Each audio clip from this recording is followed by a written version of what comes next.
you quit your job the day we started. It was very much go big or go home, which is how I felt when I started my blog. It was how we felt when we started Nickel and Suede. Like, there's no going back. Your career path was very zigzagged. There was just, this has to work. And we had 3 little kids. Welcome to the podcast with Kilee Nichols. I'm Kilee, founder and CEO of the life-changing accessories brand Nickel and Suede and the successful style blog One Little Mama. I made the unlikely transition from stay-at-home mom to founder and entrepreneur. It takes a lot of courage to make a change like that, but I love the growth and the confidence that's come from stepping out of my comfort zone. This is the podcast for people who want to be inspired to be brave, to take a chance, and to change their life. I'll be sharing stories and actionable takeaways about working with your spouse, being a working mom, starting and growing a business, confidence, motivation, and more. So get ready to get inspired and to get started with Kilee Nichols. Hey, Soren, welcome to the podcast. Long time no see. Welcome to the... Welcome to With Kilee Nichols. I'm glad you could join Kilee Nichols for this podcast. So happy to be here. Starting over. Today... No, start over. Today we're going to talk about how we got started. So I did a little bit of a fancy Instagram poll and said, what should we talk about on our podcast? Oh, I love those. I didn't take the poll. Can I go take it? I'm sure you've got your ideas. But there was several questions, and I get the questions all the time, like, how did you start your business? How did you start? So my guess is that a lot of people who have seen me or found out about this podcast or us, they know that you and I own Nickel and Suede, and we were on the Inc. 5000 list 2 years in a row. We've been like in articles for being a really fast growing company. So everybody may not know how that started. So I think that's where like these questions are coming from. Does your Sunday school class know that you own Nickel and Suede? They do, yes. So my Sunday school class, I teach 15 and 16-year-olds, and I was teaching them this last Sunday, and I said, yeah, and at work, blah, blah, blah. And one of the kids said, wait, you work? And everybody else was like, yeah, dummy, she's the boss.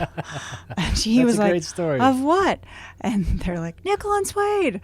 Like, what planet do you live on? And so it was pretty funny. He was kind of embarrassed, but okay. So yes, I work. Yes, we own Nickel and Suede. Yes, we've had a little bit of success. We're still working on that, feeling of we've made it. We're not going to get there, I don't think. And have we ever told the story before?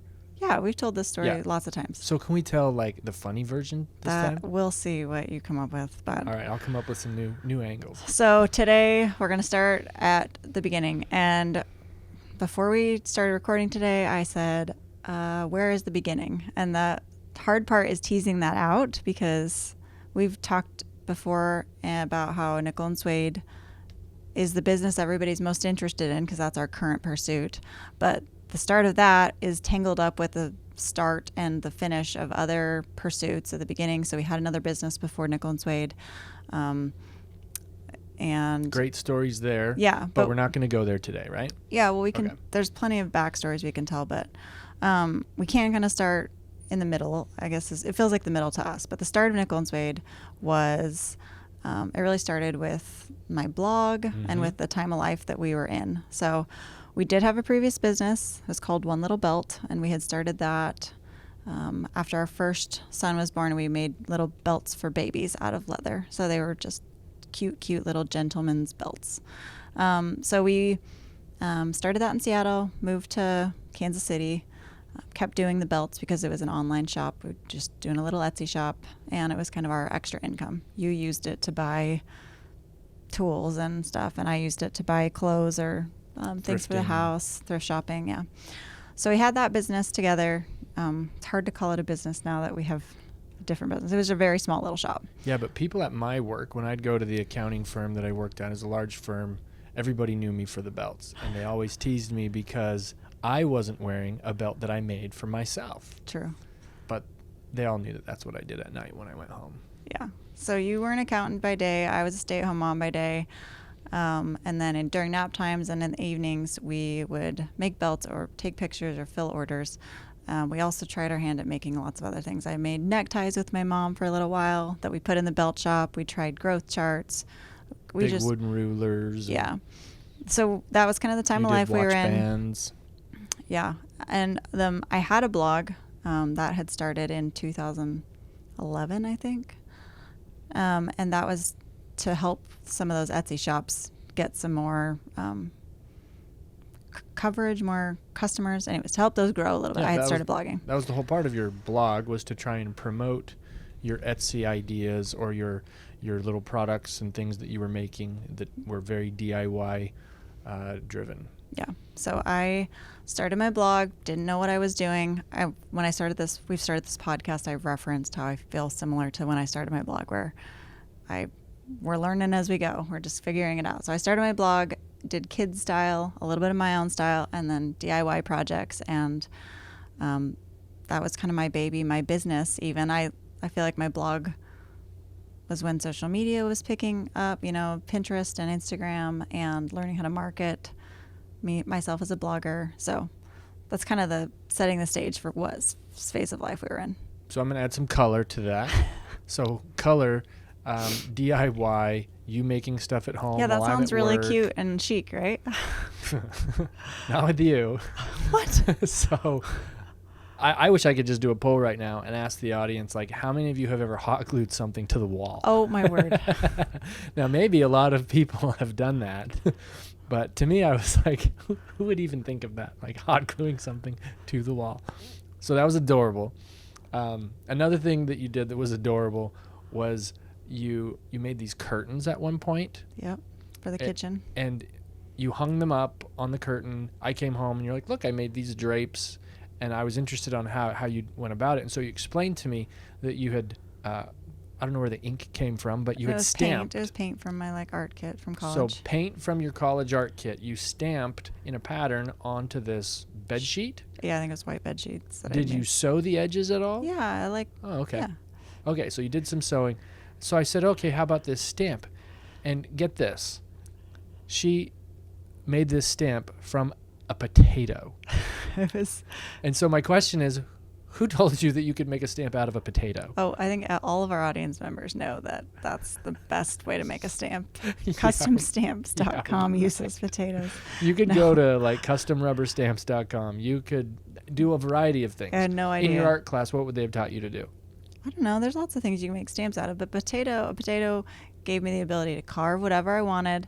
I didn't have a rubber plate or something, so I could carve the shape, and then it gave like a flat surface instead of a sponge. Anyway, it worked great. So. All right. So for the audience, my point is that your DIY is not like look it up on Pinterest or look it up and try to do it yourself.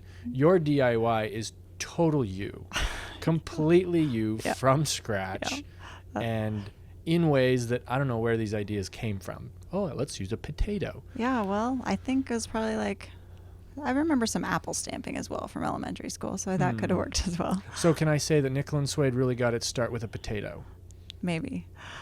But I do think that's a good point. And also you're making a point that my product wasn't the finished product of the curtains was certainly not oh, I could sell this on Etsy. It was no one would ever buy this, and it's not repeatable. And when you made your first pair of earrings, that's the same thought, right? A little bit, yeah. So I tell people, I make the prototypes and you make the product.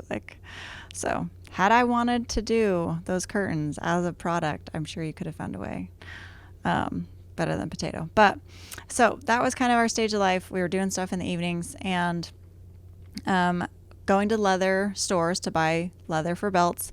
And one day we went to the leather store and we're looking for chocolate leather, brown leather, black leather. And at that point, I'm very tired of boys' accessories, which is funny because I think we only had 2 boys right then, maybe 3. And now we have 5. So boys' accessories are my life. But I was looking around and I was super excited about all the other leather textures and colors that I was seeing in the store because it was ooh, what could I make with this? So I remember finding a bunch, probably 2 or 3 hides rolls of the snow leopard pattern and then a gold pattern leather, and I wanted to take them home. I think they were even on clearance. And I was super excited about that. No. You're So some more color. I was thrilled when we started this leather business endeavor with the belts because I just always felt connected to leather products, good quality, because baseball gloves, right? I played baseball growing up, and a good baseball glove is made out of very different leather. And so because I always... Like belt leather. Like nice, thick, manly some leather. belts aren't made out of very good leather. True. So good quality leather was... I was very connected to that because of baseball gloves. I wanted car seats that were one day wrapped in baseball glove leather. Like that's a thing with people who play baseball, that leather is something they connect with. So I'm looking at the nice baseball glove type thick, harness leather. And you were over on the other side of the store looking at these other things. And so we did not agree that would be useful. So right. You're like, what could you ever make with this? Right. Like, what would you ever do with this? And in my mind, I'm thinking, well, I could like roll it up and fold it, maybe hot glue, and turn it into like a clutch for my blog. So we bought it. I talked to the store manager and said, okay, fine, she wants this, but I don't know what we're going to do with it. This is kind of pointless. So how low can you go on the price? Yeah. So we took it home, stuck it in the basement with all the other leather stuff, moved on. Fast forward to a couple months later, I was getting dressed to go to a play group, I think. And I'm kind of a creature of habit. So I had these big metal silver hammered earrings that were a teardrop shape that I wore pretty much every day. It was like my look. And I had Did you have short hair by then? Yeah, you did. I think it was like kind of a longer bob. Okay. But I was on the lookout for a gold pair, and I'd been looking because I wanted the same look, but just a different color. Couldn't find it. So when I was getting dressed that day, I think it was like fall time, and I needed a gold accessory. So I remembered that we had the gold leather in the basement, and it had kind of a hammered look to it. And I was like, then maybe that would be the right look. The potato moment. So the potato mama in me went downstairs and brought the gold leather up, and I just took my pen and flipped the leather over, and I took my earring and I just traced around it and took some scissors to it, and it just, they were both pretty uniform. I did pretty good, although cutting leather with scissors isn't that great. And of course I had extra hooks, and I found some pliers. I had all these DIY things around, and so I hooked them and put them in, and they looked great. They looked like the gold version of the silver ones. Now I told you the other day that I made earrings in high school, like my first pair of earrings that I made in high school. Oh my gosh, tell that story. That was ridiculous. I cannot believe this story. And so in high school, I was like, oh yeah, I did used to make earrings, and I made them out of feathers. So lightweight and cool, boho chic, right? But then I remembered that I made the hooks myself too, out of paper clips. So I definitely wore it to I think one of the Sadie Hawkins dance. I wore these feather earrings that I had made the hooks out of paper clips. So anyways, I've come a long way since then. So for sure. I had real hooks. I didn't use paper clips even on these first pair of earrings. Did anyone tell you could use paper clips to make earrings? Where did that come from? I have no idea. Christmas tree ornaments? That's also a good idea. Christmas tree ornament hooks could have worked too. Yeah. So I hooked the first pair, put them on, left, went to the playgroup, and I remember being at the playgroup that day and being like, hey, yeah, and someone commented my earrings maybe. I don't know. And I was just like, yeah, they're cool. I just made them today. And that was pretty typical for me. So I went home. I don't think you even knew I did it. Did you even? Mm-mm.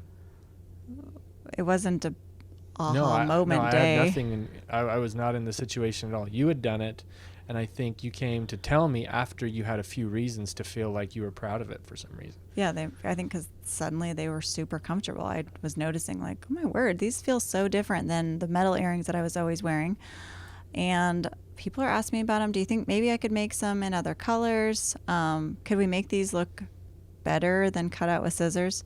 So you tell people that was the only pair we've ever cut out with scissors, because I do probably think as soon as I said I wanted to do more of them, you were like, well, let's not do them your way. So we had invested in some equipment for the belt making. Mm-hmm.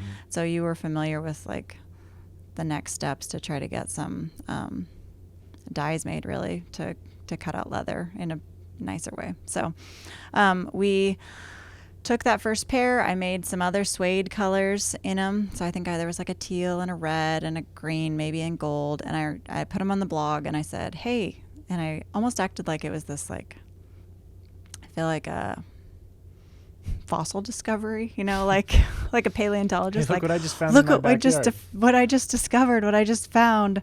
I didn't even feel like I had really created something. It was just like, look at this cool thing I discovered. If you make earrings out of this leather, they can look like metal but feel so much better.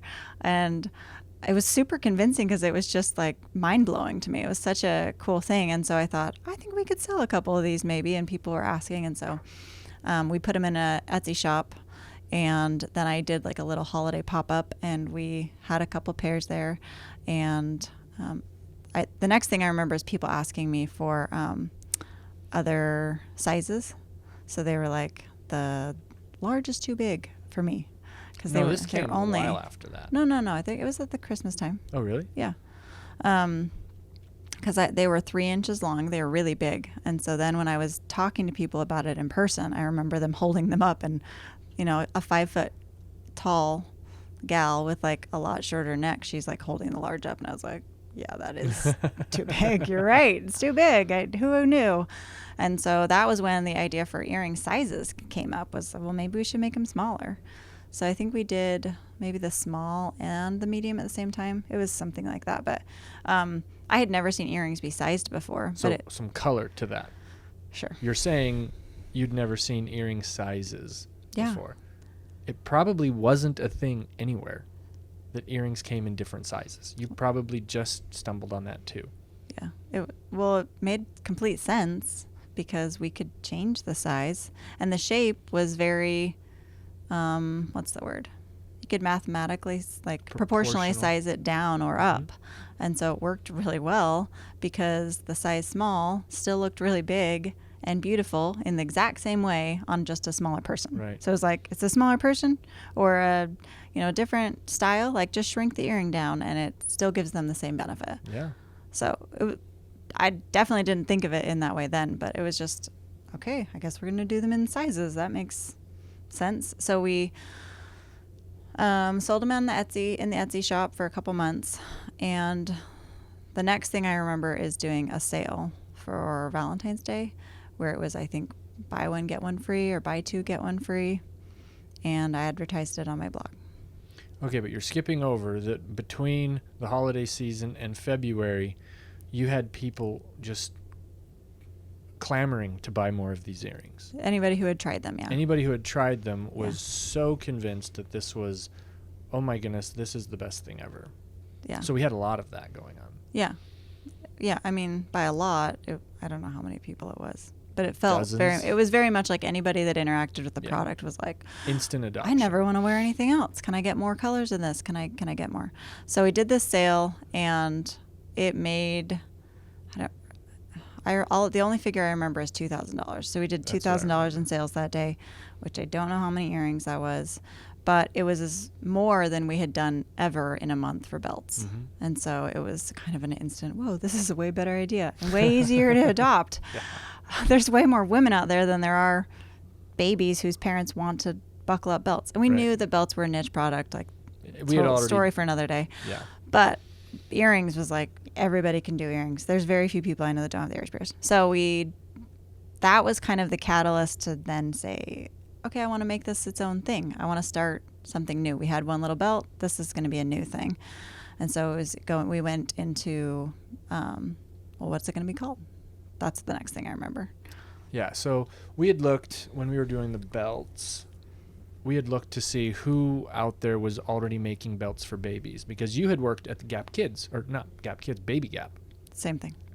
And if Baby Gap didn't sell belts for babies, nobody did. Like 6-month-olds and 9-month-olds and 12-month-olds, yeah. So we looked online to find belts for 3-month-old, 6-month-old, 9-month-old, 1-year-olds, and there was nothing. Yeah.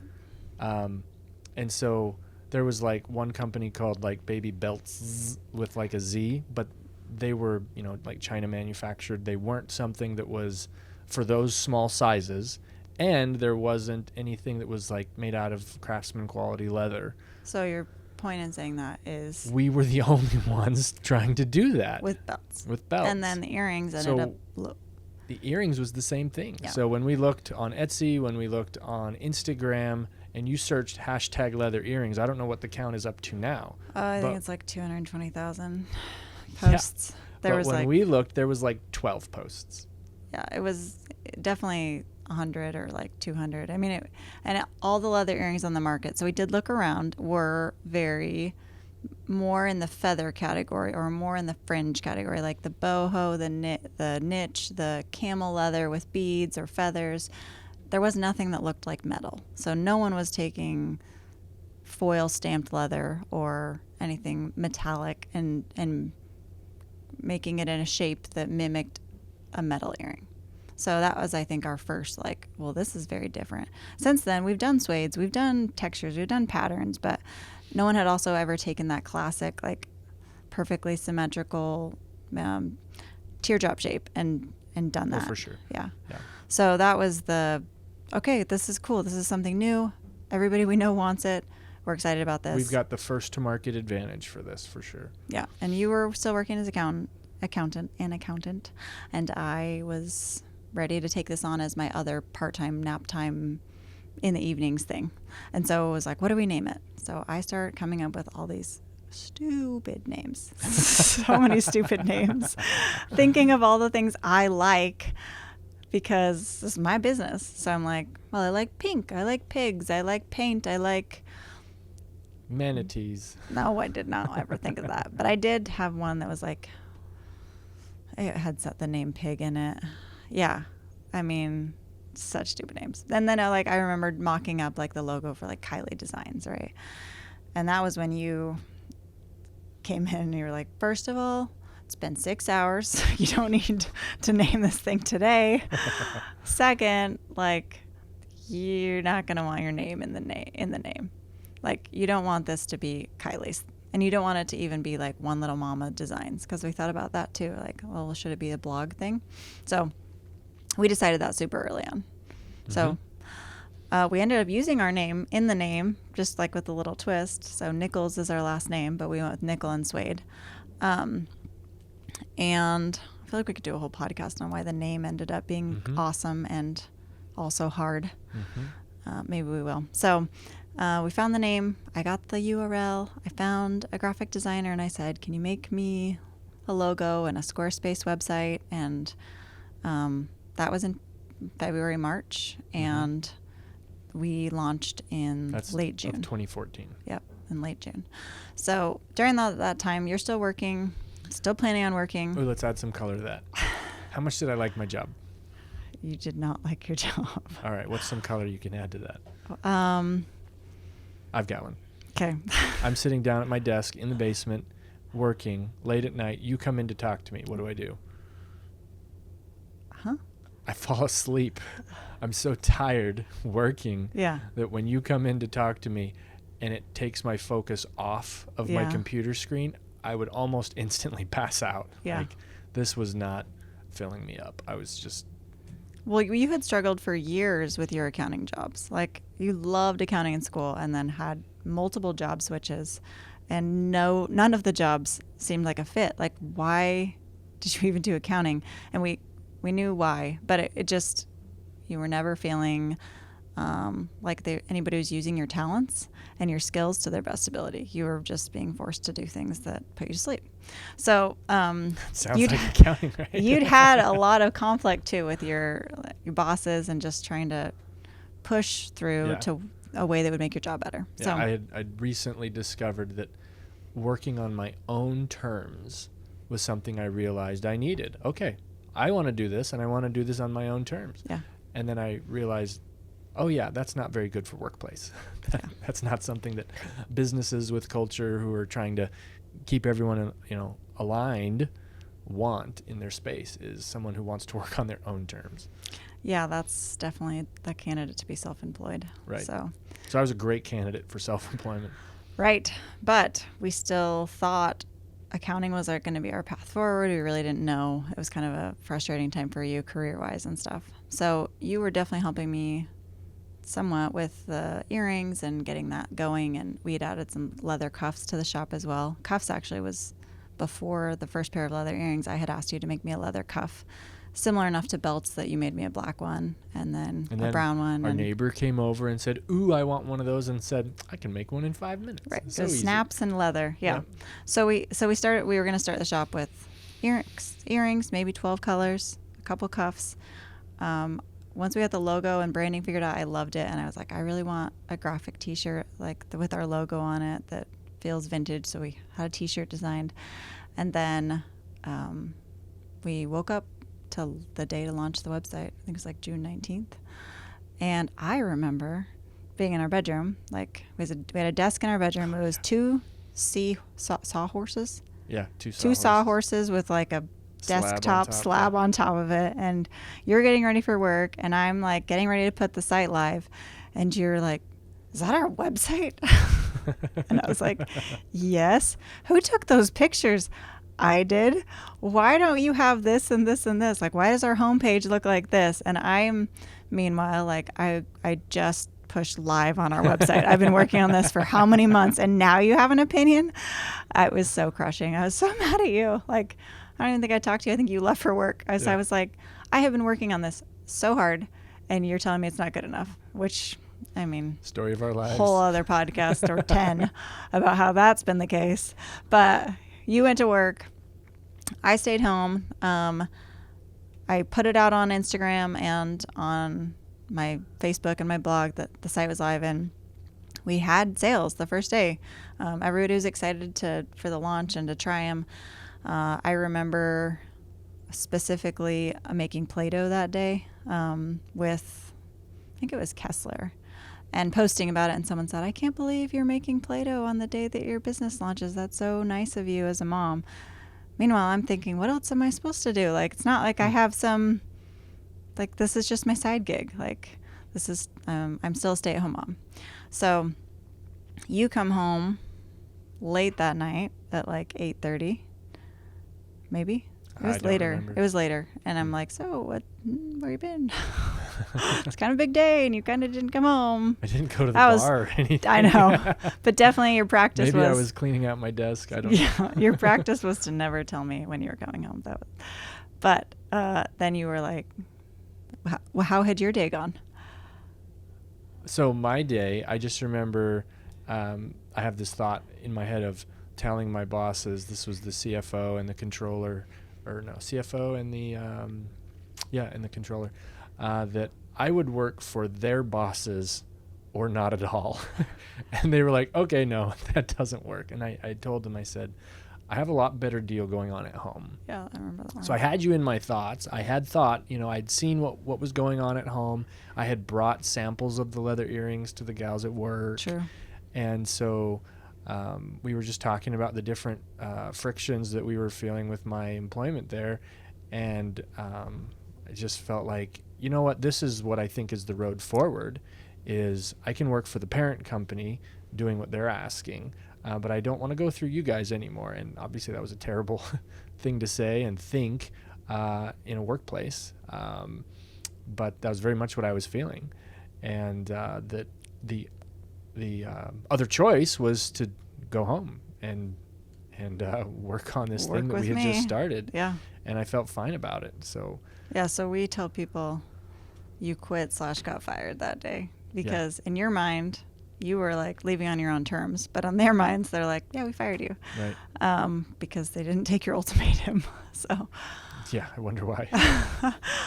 So you came home, and I had like kind of a shock moment, but it didn't really sink in, and it was just kind of it made a lot of sense. And we were naive enough, like we had no idea what the road forward was, but we knew we could work on this. There was a lot to do, so it was kind of like, well, there'll be work to do tomorrow. But then, like when we told my parents, it was very much like, so when that was rash. When's Soren gonna go looking for another job? Oh, he's not, Mom and Dad. This is the thing we're doing. Right. And it just seemed so easy. Like we had 10, 20 orders come in a day. Like we replaced your salary, which was not, partner level salary, but we replaced what we were living on within a month, the same month we opened. So it was very much like we were a little bit nervous, but not nearly as nervous as we could have been. Right. And we felt had that security. So So I yeah. remember talking to my uncle, and he was giving me some advice, and I was listening to it thinking, oh, he's right. He's a lot older than me, knows what's going on, and he can see my young, rash, not fitting in type attitude. And he's telling me the truth right now, that what I did was rash and probably not good. But I balanced that with the other thought, which is, but I think this business really is something I should focus on and help grow. Yeah. So that's how I felt like the repair was made, is that I actually am in the right place right now. Yeah. So we woke up the next day. I don't have any memories of like any specifics really. I just think we had an unfinished basement that we had already been doing belts in, and so it was kind of like, okay, well, let's make some more earrings and like start with all the ideas that we had for the business at the beginning, and it was just you and I. Go to work. Yep. Yeah. Oh, well, and we did have one friend that had been helping me package and ship orders, and so she was also there right at the beginning, which was awesome because we had that extra help. So Right. because there were orders every day to mail out. It was really cool. Yeah. So if anybody wants to know exactly how we got started, that is the exact, I mean, it was maybe September when I made the first pair of earrings, and then the next June of 14 that we actually launched. So that's kind of that. All of that happened within those time frames, and then after that, there's a whole lot more that's happened since then. But we definitely started in our basement, just the two of us, plus Ashley's help. And you quit your job the day we started, and it was very much go big or go home, which is how I felt when I started my blog. It was how we felt when we started Nickel and Suede.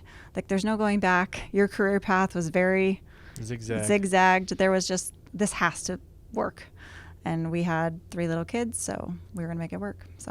So when we frame those big questions that people want to know, one big question is, how did you start? Where did the idea come from? Yeah. How did you decide to leave, your full-time job, Yeah. Soren? Like, why did you quit your Those are job? the big entrepreneur How did you know to business do it? podcast type questions. And so we just told the story. That's how we did it. That's how and we so did it. one way to frame that is, we've said that it's like a T-Rex moment. I'm looking at thinking of I think the Lost World from Jurassic Park, where the kid jumps off the cliff because the T-Rex is chasing him. Yeah. And so when you come up against things that there isn't a choice, you just have to go for it. Yeah. You jump, you land in the water, and you swim out. You don't know if you're going to come out. You don't know maybe the T-Rex follows you. You don't know, but he's going to eat you if you stay there. So there's no other option.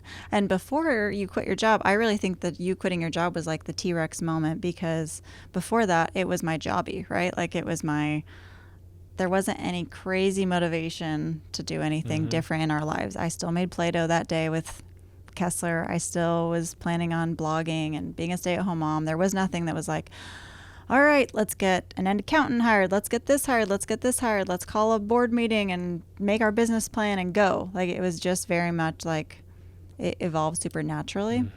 And there's a lot of pros and cons to that, but it was a huge blessing for our family at the time because so we didn't strategically start the business? No, we did not strategically start the business. Business plan? Yeah, we're trying to put one of those in place right now, 5 years in. We were really fortunate with the product and the audience that I already had as a blogger. And so we instantly had customers, and we instantly just had things to do. And we didn't have to go spend all of our time being worried about having orders come in the door. Really unusual. But I think when people ask us, like, well, how did you have the courage, or when did you know it was the time to quit your job? It was kind of like, well, we almost made the T-Rex moment by you jumping off, or by you quitting your job. Now there's a T-Rex behind us. Yeah. And so it was just kind of we had tested the market. We knew that the product was something people liked and wanted. As soon as you heard people saying things like, I never want to wear anything else, and they're buying them as, in packs of, like, orders of 10 earrings at a time, like, that's like socks. Like, people loved them and wanted them. To socks. That's right. So we knew we had an idea. We just needed to do things with it. So yeah, that's. Okay, so summing that up, we've got the potato moment for the idea of the product, and then we've got kind of that we went for it, right? Yeah. You just dug in, and so you had some faith in yourself and you went after it. Yeah, and we did it as a side thing still. It was kind of a build up. The T-Rex moment. Yeah, where you created a T-Rex when you quit your job, and we just had to do it. So, yeah. So I think we'll do another episode where there's so much more that happened after that to get us to where we are now, 5 years, just over 5 years later. But anyway, I think that was good. You had some really good color. So good job. Color? Yeah, you had a good job. So yeah, hope that helped, and we'll be excited to share more. Let us know if you have, other questions for us. I think that's an easy way for us to kind of get going, is if people ask us questions. But yeah, in the comments, I guess there's a comment section to this. You'll figure it out. So you can go leave your own comments on. Thanks so much. We're glad you guys tuned in today. We'll see you next time. Bye. Thanks for listening today to With Kilee Nichols. Stay tuned next week for another episode. And if you can't wait until then, you can find me at onelittle.mama.com, MOMMA, for beauty, our family, style tips, and more. And you can find my business at nickelandswade.com with the and spelled out. Thanks again. We'll see you next time.